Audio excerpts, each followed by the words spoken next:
All India counselling जो start हो रही है नीट यूजी के लिए, एमसीसी का जो फॉर्म है उस फॉर्म को कैसे भरना है, स्टेप बाय स्टेप गाइडेंस, कौन कौन सी इंफॉर्मेशन आपको अपलोड करनी पड़ सकती है एमसीसी की काउंसलिंग में, साथ ही साथ ये फॉर्म एक्चुअल में किन स्टूडेंट को भरना है।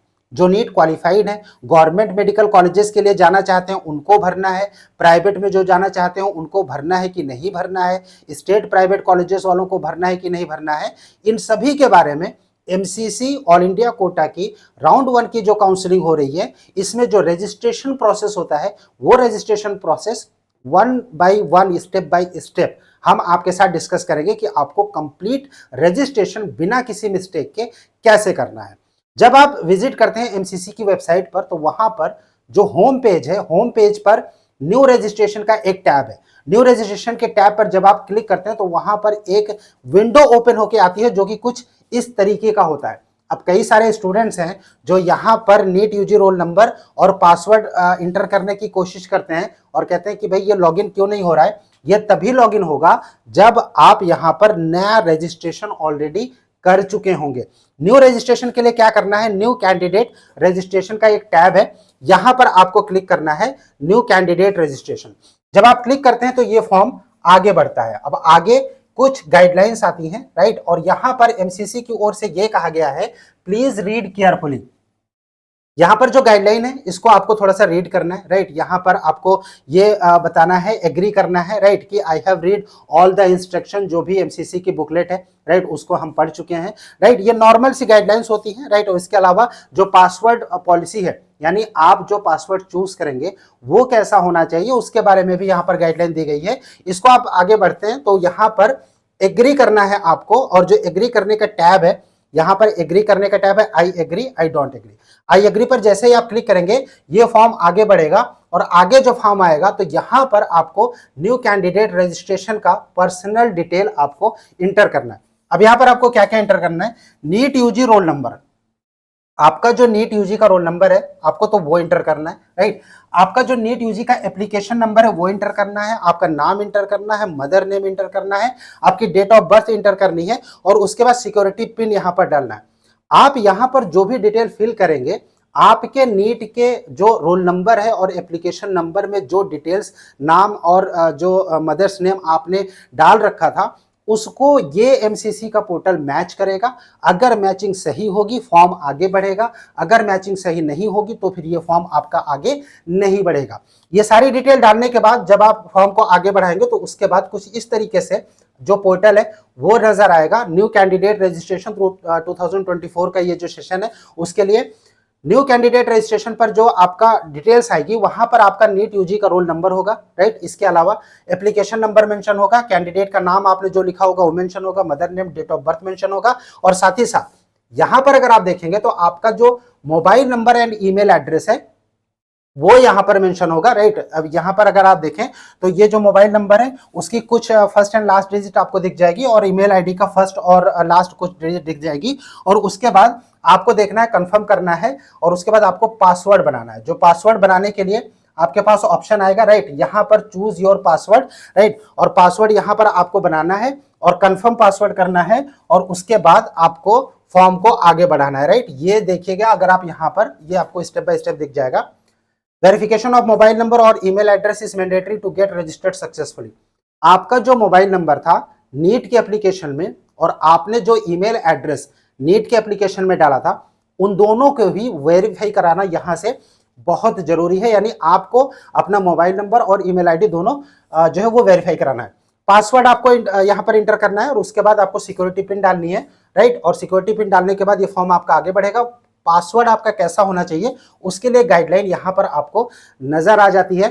मिनिमम 8 to 13 कैरेक्टर्स लॉन्ग होना चाहिए, एक at least upper case alphabet, at least lower case alphabet, और इसके अलावा at least 1 number numeric value, and at least 1 special character आपके पासवर्ड में होना चाहिए अगर आप पासवर्ड बना रहे हैं तो। पासवर्ड बनाने के बाद आपको लॉगिन करना है, राइट। और उसके बाद जब आप आगे बढ़ेंगे तो यहां पर एक टैब, एक पॉपअप विंडो आएगा। उस पॉपअप विंडो में आपका जो मोबाइल नंबर है उस मोबाइल नंबर पे और आपका जो ईमेल एड्रेस है वहां पर एक ओटीपी जाएगा। आपको मोबाइल नंबर का ओटीपी जो आपके टेक्स्ट मैसेज से आया होगा या फिर जो ईमेल एड्रेस है उस पर जो ओटीपी आया होगा, दोनों में से किसी एक का ओटीपी आपको चेक करना है और उस ओटीपी को यहां पर इंटर करना है। मान लीजिए कि आपके पास ओटीपी नहीं आता है थोड़ी देर में, तो फिर रीसेंड ओटीपी का ऑप्शन है, आपको रीसेंड ओटीपी पर क्लिक करना है और जैसे ही क्लिक करेंगे उसके बाद ओटीपी आ जाएगा, आपको इंटर करना है, यहां पर सिक्योरिटी पिन डालनी है, वेरीफाई एंड फाइनल सबमिट, ये जो ऑप्शन है यहां पर आपको क्लिक करना है और उसके बाद आपको आगे बढ़ना है, राइट। जब आप क्लिक करेंगे तो फिर आपका जो डैशबोर्ड है वो कुछ इस तरीके से ओपन होके आएगा, राइट। ये जो डैशबोर्ड है यहां पर आपका जो एप्लीकेशन प्रोग्रेस स्टेटस है वो दिखाएगा, एप्लीकेशन ऑथेंटिकेशन फॉर्म आपका यहाँ पर कंप्लीट हो चुका है, राइट, जो कि यहाँ पर कंप्लीटेड दिखा रहा है, application form incomplete, qualification detail, application apply for section, contact details, final submit, ये सब कुछ अभी यहाँ पर इनकम्प्लीट दिखा रहा है, राइट।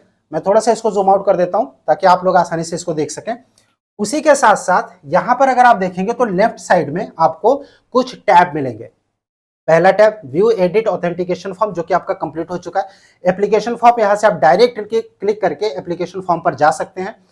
क्वालिफिकेशन डिटेल्स और उसके बाद apply for section, contact details, उसके बाद preview and final submit, verify mobile and email ID, mobile number ये वेरीफाइड है, ईमेल वेरीफाइड अगर नहीं है तो यहां पर टिक नहीं रहेगा, तो यहां पर क्लिक करके आप ईमेल को वेरीफाई कर सकते हैं। मोबाइल नंबर और ईमेल दोनों ही वेरीफाई करना मैंडेटरी है, राइट, आपके लिए, आपको जरूर कर लेना चाहिए। उसके बाद जब आप एप्लीकेशन फॉर्म पर क्लिक करते हैं कंप्लीट करने के लिए नेक्स्ट प्रोसेस, राइट, उस समय डिटेल्स आती हैं। अब डिटेल्स में देखिए जो कैंडिडेट है, कैंडिडेट की यहाँ पर डिटेल्स आ जाती है, आपके नीट रोल नंबर और एप्लीकेशन से नीट का जो डेटा है वो एमसीसी फेच करती है और उसके बाद ये डिटेल्स आ जाती है, राइट। अब यहाँ पर जेंडर होगा, नेशनैलिटी यहाँ पर मेंशन है, राइट, जो कैंडिडेट की नेशनैलिटी है, रिलीजन यहाँ पर आपको सेलेक्ट करना है। तो जब आप ड्रॉप डाउन मेनू सेलेक्ट करेंगे तो यहाँ पर हिंदुइज्म, इस्लाम, सिखिज्म, क्रिश्चियन, जैनिज्म, बौद्धिज्म, ये सब कुछ यहाँ पर आएगा। आपको अपना जो रिलीजन है वो सेलेक्ट करना है। उसके बाद जब देखेंगे तो कैटेगरी का ऑप्शन है। अब कई सारी क्वेरीज होती हैं कि सर कैटेगरी हमने नीट के फॉर्म में कुछ इंटर किया था, तो क्या हम उसको काउंसलिंग के टाइम पर चेंज कर सकते हैं? गाइस, अगर आपने OBC, SC, ST, EWS, right, इन सब कैटेगरी में वहां पर क्लिक किया था नीट के फॉर्म में, तो फिर आप एमसीसी की काउंसलिंग में जनरल में चेंज कर सकते हैं। लेकिन अगर नीट के फॉर्म में आपका जनरल था और अब आप उसे ईडब्ल्यूएस या फिर एससी, एसटी या ओबीसी में चेंज करना चाहते हैं तो फिर अब वो चेंज नहीं होगा, करेक्ट। सो कैटेगरी से जनरल में चेंज कर सकते हैं लेकिन जनरल से कैटेगरी में चेंज नहीं कर सकते। यहां पर कैटेगरी कैंडिडेट्स की एक्चुअली में ओबीसी एनसीएल है, राइट, अदर बैकवर्ड क्लास, लेकिन जब यहां पर क्लिक किया गया तो फिर दो ऑप्शन आए, जनरल या फिर ओबीसी, क्या सेलेक्ट करना है। जनरल अगर सेलेक्ट करता है कैंडिडेट तो फिर वो यहां पर आगे फॉर्म में वो जनरल हो जाता, मतलब कैटेगरी से जनरल में आ सकते हैं लेकिन जनरल से कैटेगरी में आप एमसीसी की काउंसलिंग में नहीं जा सकते। हाँ, जो स्टेट की काउंसलिंग है, स्टेट में कास्ट और जो रिजर्वेशन का सिस्टम होता है, कास्ट होता है डिफरेंट होता है, तो वहां पर आप जरूर चेंज कर पाएंगे। अगर आप वहां पर जनरल से एससी ओबीसी करना चाहते हैं तो आप स्टेट में कर सकते हैं, लेकिन ऑल इंडिया की काउंसलिंग में जनरल से बाकी की कैटेगरी में आप नहीं जा सकते। अब हम आगे बढ़ते हैं फॉर्म को, और उसके बाद सब कैटेगरी की डिटेल्स की अगर हम बात करें, इसके बाद एक ऑप्शन आएगा सब कैटेगरी की डिटेल्स में, यहां पर पर्सन विद डिसेबिलिटी, राइट, तो कैंडिडेट नो करना है और उसके बाद do you want to apply for armed force medical colleges. अब इस सेक्शन को आपको ध्यान से देखना है। एएफएमसी यानी आर्म्ड फोर्स मेडिकल कॉलेजेस में अगर आप अप्लाई करना चाहते हैं तो उसके लिए आपको एएफएमसी की साइट पर रजिस्ट्रेशन नहीं करना, आपको कोई अलग से एप्लीकेशन नहीं डालना, आपको एमसीसी पर लॉगिन करना है और ऑल इंडिया कोटा की जो काउंसलिंग हो रही है उसी में आपको यहां पर एक टैब मिलेगा जहां पर आपको सेलेक्ट करना है कि do you want to apply for armed force medical colleges. अगर आप अप्लाई करना चाहते हैं तो आपको यहां पर करना है यस, अगर आप नहीं करना चाहते तो आपको करना है no. Are your parents serving retired from Indian arm force, अगर है तो फिर यस, अगर नहीं है तो फिर नो। अगर यस करते हैं तो फिर यह पूछता है कि नेवी या फिर एयरफोर्स या फिर जो एयरफोर्स के अलावा नेवी और जो मिलिट्री की सर्विसेज है उनका पूछता है एमसीसी, तो वो आपको उस हिसाब से डिटेल डालना है। अब क्वालिफिकेशन डिटेल्स की बात आती है। ये जो क्वालिफिकेशन डिटेल है यहां पर क्लास 12th और इक्विवेलेंट डिटेल्स है। सबसे पहले आपको स्कूल सेलेक्ट, स्टेट सेलेक्ट करना है। अब यहां पर जब आप सेलेक्ट करेंगे तो देखिए यहां पर कुछ ऑप्शंस है, Jamia Millia Islamia new Delhi, in city of Delhi other than Jamia, right, और उसके बाद अलीगढ़ मुस्लिम यूनिवर्सिटी अलीगढ़ अदर। जितने भी स्टूडेंट जो दिल्ली से बाहर के हैं, राइट, ऑल ओवर इंडिया से, और जिन्होंने 11-12 दिल्ली से नहीं करी है, राइट, उन सबको अदर सेलेक्ट करना है। जो लोग अलीगढ़ मुस्लिम यूनिवर्सिटी के एफिलिएटेड कॉलेजेस से स्कूल से क्लास 12th किया है, राइट, उनको अलीगढ़ मुस्लिम यूनिवर्सिटी अलीगढ़ सेलेक्ट करना है, राइट। जामिया मिलिया इस्लामिया न्यू दिल्ली का जिनका कोटा है, उनको जहां से उन्होंने स्कूल किया है उनको यहां पर क्लिक करना है। दिल्ली के जितने भी स्टूडेंट्स हैं जिन्होंने दिल्ली से 11-12th किया है, चाहे वो डीयू के कॉलेजेस के लिए या फिर आईपी का एप्लीकेशन फॉर्म उन्होंने भरा है, अगर वो स्टूडेंट्स हैं तो उनको NCT of Delhi other than Jamia, right, ये दिल्ली आईपी स्टेट कोटा के लिए ये यहां पर क्लिक करना है, यहां पर दिल्ली/आईपी स्टेट कोटा के स्टूडेंट्स के लिए, तो दिल्ली के स्टूडेंट्स के लिए उनको यहां पर क्लिक करना है। उसके बाद पासिंग स्टेटस सेलेक्ट आपको करना है, यहाँ पर पास स्टेटस, उसमें क्लास 12th की डिटेल्स यहाँ पर आ जाती है, राइट, आपको भरना है। अभी अगर हम देखें कि कौन कौन सी डिटेल्स आपको देना होता है, उसके बाद आपको जो फिजिक्स केमिस्ट्री बायोलॉजी इन सब की डिटेल्स डालनी पड़ती है, आपका जो स्कूल है, राइट, उसका डिटेल डालना पड़ता है, और उसके बाद यहाँ पर प्रीवियस या फिर सेव नेक्स्ट का ऑप्शन आता है, सेव नेक्स्ट आपको करना है, और उसके बाद ये फॉर्म आगे बढ़ेगा। और यहाँ पर अगर आप देखेंगे तो अप्लाई फॉर सेक्शन, यानी आप किस काउंसलिंग में अप्लाई करना चाहते हैं, एमसीसी में, ऑल इंडिया कोटा की काउंसलिंग के लिए अप्लाई करना चाहते हैं, डीम्ड के जो कॉलेजेस हैं उसके लिए अप्लाई करना चाहते हैं, राइट, या फिर आप जो ओपन सीट्स हैं एम्स उनके लिए करना चाहते हैं, तो उसके लिए आपको यहां पर सेलेक्ट करना है। सेलेक्ट करने में आपको यहां पर ऑल इंडिया कोटा 15% के लिए टिक करना है। ओपन सीट्स एम्स के लिए अगर आप अप्लाई करना चाहते हैं, right, open seat AMU BHU के जिपमर के लिए अप्लाई करना चाहते हैं तो फिर यहां पर सिलेक्ट करना ओपन सीट्स में। बीएससी नर्सिंग के लिए अगर आप करना चाहते हो तो फिर आपको इसमें टिक करना है, अदर नहीं करना चाहते तो कोई बात नहीं। आर्म्ड फोर्स मेडिकल कॉलेज अगर आपने पहले टिक कर रखा है तो फिर यहां पर ऑटोमेटिकली टिक आ जाएगा। डीम्ड यूनिवर्सिटीज, यहां पर सिर्फ ऐसे ही स्टूडेंट्स को टिक करना है जो डीम्ड कॉलेजेस में एमबीबीएस में एडमिशन चाहते हैं। अगर यहां पर क्लिक करेंगे तो फिर यहां जो फी स्ट्रक्चर दिखाएगा जो 5500 है, ये 2,05,000 दिखाएगा, राइट, यानी 2 लाख की सिक्योरिटी डीम्ड यूनिवर्सिटीज के लिए लग जाएगी। नॉर्मली जो स्टूडेंट्स ऑल इंडिया कोटा से कॉलेज लेना चाहते हैं गवर्नमेंट के 15% सीट्स में, या फिर जो बीएससी नर्सिंग या फिर जो ओपन सीट्स में पार्टिसिपेट करना चाहते हैं, उनको डीम्ड सेलेक्ट नहीं करना है। उनके लिए जो सिक्योरिटी मनी होगी, जनरल के लिए 1,000 का रजिस्ट्रेशन और 10,000 की security, OBC SC ST candidates के लिए 500 रुपए का रजिस्ट्रेशन और 5,000 की सिक्योरिटी, टोटल 5500, और जनरल के लिए 11,000 रुपए का जो है वो आपको रजिस्ट्रेशन सिक्योरिटी मनी के साथ यहाँ पर पेमेंट करना पड़ता है। जब आप यहाँ पर सेलेक्ट करेंगे तो उसके बाद यहाँ पर प्रीवियस और सेव एंड नेक्स्ट का ऑप्शन आएगा। सेव एंड नेक्स्ट में आपको यहाँ से जब आप करेंगे तो फिर ये पूरा जो कंप्लीट एप्लीकेशन है आपका वो डाउनलोड होके आ जाता है, मतलब सामने आ जाता है, राइट, जहां पर आपका नीट का roll number, candidates name, father name, आपकी फोटोग्राफ, राइट, उसके बाद आपने जो भी डिटेल्स यहाँ पर दे रखी है वो सब आ जाता है। आपने कब पास आउट किया था, कितने मार्क्स आपने एंट्री करी है, राइट, जो अभी फॉर्म भरते समय। अगर यहाँ से कोई भी जो काउंसलिंग का कोटा आप सेलेक्ट करते हैं वो भी यहाँ पर ऑप्शन पर आ जाता है 1 2 3 करके, आप यहाँ से रीचेक कर सकते हैं। अगर आपको कोई डाउट है कि नहीं हमारे फॉर्म में कोई मिस्टेक है तो आप इसको एडिट कर सकते हैं। एडिट का ऑप्शन यहाँ पर पूछेगा कि आप फाइनल सबमिट करना चाहते हैं या फिर नहीं, राइट, और यहाँ पर डिक्लेरेशन है, डिक्लेरेशन पर आपको क्लिक करना है, आई हियरबाय डिक्लेयर दैट, और उसके बाद आपको सेव एंड फाइनल सबमिट। जब आप सेव एंड फाइनल सबमिट पर क्लिक करेंगे तो उसके बाद एक पॉपअप विंडो आपके सामने आएगा। ये कुछ इस तरीके से आता है, These credential will be used for seat allotment, so kindly verify all the details carefully before submission. Once submitted, these credentials cannot be changed again. Do you wish to final submit? आपको यहाँ पर एक बार अगर आप confirm नहीं है तो फिर आपको एक बार जो है यहाँ से सोचना चाहिए कि भाई एक बार हम एक बार चेक कर लेते हैं कि जो डिटेल्स आपने फिल करी है वो आपकी सही है या फिर नहीं है, क्योंकि यही जो डिटेल्स आप भरेंगे उसी से ही आपको अलॉटमेंट के लिए कंसीडर किया जाएगा। अगर आप श्योर हैं तो फिर आपको यहाँ पर यस करना है। जैसे ही यस करेंगे ये फॉर्म आपका थोड़ा सा और आगे बढ़ेगा और ये जो डैशबोर्ड है कुछ इस तरीके से आपके सामने आ जाएगा। पे रजिस्ट्रेशन फीस का टैब यहाँ पर एक्टिवेट हो जाएगा जब इतना फॉर्म भरेंगे। तो उसके बाद total available choices, field choices, Anfield choices, lock choices, ये पूरा स्टेटस यहाँ पर दिखाएगा। जैसे ही चॉइस फिलिंग स्टार्ट होगी वो यहाँ पर एक्टिवेट हो जाएगा, क्योंकि ये जो फॉर्म है इसके हिसाब से यहाँ पर पेमेंट जो है वो कर दिया गया है, राइट। इसी से ये पूरा जो डैशबोर्ड है ये ओपन होके आया है। यहाँ पर आपको कुछ ऑप्शंस मिलेंगे, राइट, उसको आप एक बार देख लीजिए।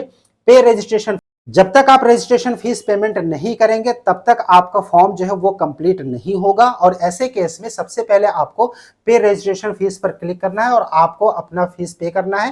कैंडिडेट प्रोफाइल आप यहां से चेक कर सकते हैं। अवेलेबल चॉइसेस पे जाने के लिए आप यहां टिक कर सकते हैं।